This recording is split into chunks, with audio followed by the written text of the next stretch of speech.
I'm John Soper with your sports today. Condors hockey, new general manager, new coach, and now today their first player. Not new to Condors fans, but Brett Lutz played here for the 2004-2005 season, and again in 2006 and 2008 as Condor officials introduced Lutz. They also mentioned an affiliation with an NHL team is not far away. Here's John Franke with more. Our goal is to win the Kelly Cup. And with that, Condors fans met the man today, Troy Mann, who comes to Condorstown with lofty expectations. And to help achieve that championship goal, the Condors are aligning themselves with an NHL organization. I think it's a necessary thing, and as I said, it doesn't guarantee a championship, it doesn't guarantee wins, but it certainly goes a long way in helping out the process. Reading won the Kelly Cup championship, had 11 contracted players on their roster. For the first time since the 2010-2011 season, the Condors have a deal in place with an NHL team to be its ECHL affiliate.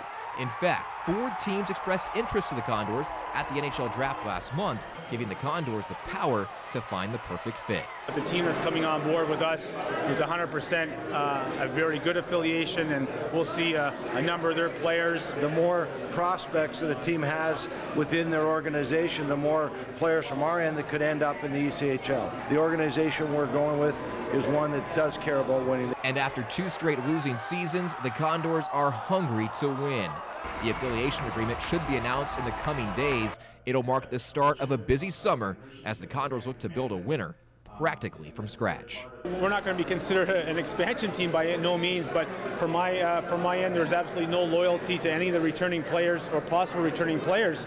Quite frankly, I don't know a lot of those guys, and when you're not successful, that means there's going to be change. So we will have probably overhaul at least 80% of the roster. If we can bring 3 or 4 players back from last year's team, mix them in with 5 or 6 contract guys, and they get some really good young players, I think that's going to be the making of a good hockey team.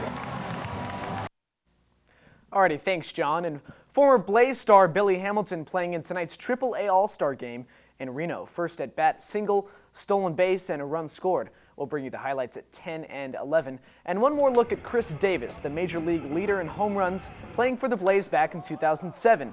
24 homers, 93 RBI in just 99 games. In the process, he tied a Cal League record with a 35-game hit streak. Been proud of what I've accomplished in last 35 games, just as far as I think becoming a little bit better with my mental approach. Bakersfield's Colby Lewis continuing his long road back from the disabled list. Lewis is starting Game 2 of a doubleheader for the AA Frisco Rough Riders. Colby allowing 2 runs in the first, a 1-2-3 second inning.